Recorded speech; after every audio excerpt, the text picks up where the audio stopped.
আমাদের ঈশ্বরকে সঠিকভাবে জানা এবং ঈশ্বরকে গ্রহণ করা হল সত্যিই মূল্যবান। যদিও এটা সত্যিই মূল্যবান, তবুও লোকেরা কখনো কখনো এই বিষয়ে এমন আচরণ করে যেন এর কোনো মূল্য নেই। আসুন আমরা ইব্রিয় ৯ অধ্যায়ে যাই। ইব্রিয় ৯ অধ্যায় ২৭ পদ।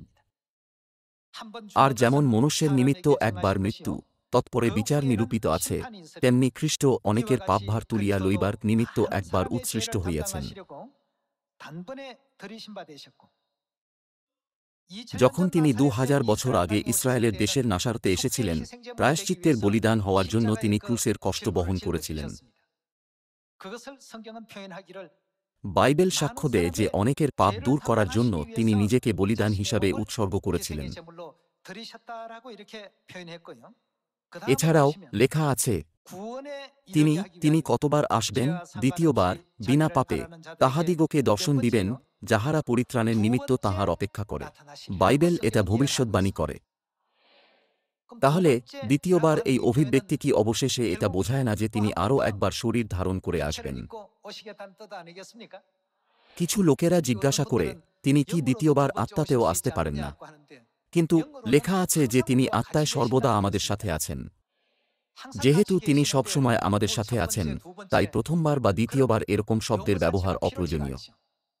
তাই যখন তিনি দ্বিতীয়বার এই পৃথিবীতে আসবেন, আমাদের কি সেই লোকেদের সাথে থাকা উচিত যারা তাঁর প্রথম আগমনের সময় শত্রুপক্ষীয় অবস্থান গ্রহণ করেছিল এবং এই বলে তাঁকে নিন্দা করেছিল যে, কিভাবে তুমি একজন সাধারণ মানুষ হয়ে নিজেকে ঈশ্বর হওয়ার দাবি করতে পারো? আমাদের কি ঈশ্বরকে জানার ও গ্রহণ করার জন্য সমস্ত প্রচেষ্টা করা উচিত নয়? সেটাই করার জন্য আমাদের প্রচেষ্টা করা উচিত।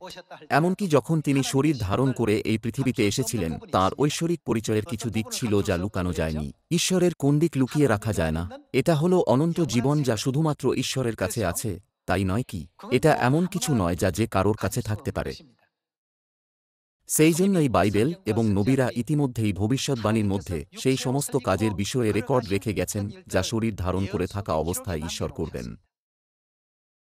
মনুষ্যজাতির পাপ দূর করার জন্য তিনি ২০০০ বছর আগে অনেকের পাপ বহন করেছিলেন এবং তাঁকে মৃত্যুদণ্ড দেওয়া হয়েছিল। আমাদের পাপ থেকে মুক্ত করার জন্য এবং স্বর্গরাজ্যের অনন্ত উদ্ধারে নিয়ে যাওয়ার জন্য তিনি দ্বিতীয়বার আসার প্রতিজ্ঞা করেছেন। যখন তিনি দ্বিতীয়বার আসবেন, আমাদের কি তাঁকে স্বাগত জানানোর ও গ্রহণ করার জন্য প্রস্তুত থাকা উচিত নয়? অনেক লোকেরা বলে, কিভাবে একজন সাধারণ মানুষ ঈশ্বর হতে পারে? ঠিক ২০০০ বছর আগের ফরিসীদের মতো, যারা তাঁকে ক্রুশবিদ্ধ করেছিল, তারা একই অভিযোগের পুনরাবৃত্তি করছে। তাঁর দ্বিতীয় আগমনের প্রতিজ্ঞা এমন কিছু নয় যা আমি লিখেছি। এটা এমন বিষয় নয় যা আমি লিখে এর মধ্যে স্থাপন করেছি।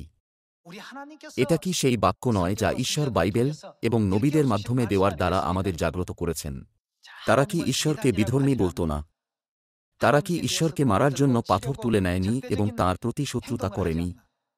তারা ঈশ্বরের দ্বারা স্থাপিত মণ্ডলীকে বিধর্মী বলে অত্যাচার করেছিল। ভাই ও বোনেরা, এই সময়েও একই। আসুন যোহন ৫ অধ্যায় ৩৯ পদ থেকে পড়তে থাকি। ৫ অধ্যায় ৩৯ পদ। তোমরা শাস্ত্র অনুসন্ধান করিয়া থাকো, কারণ তোমরা মনে করিয়া থাকো যে তাহাতেই তোমাদের অনন্ত জীবন রহিয়াছে, আর তাহাই শাস্ত্র কার বিষয়ে সাক্ষ্য দেয়? আমার বিষয়ে সাক্ষ্য দেয়।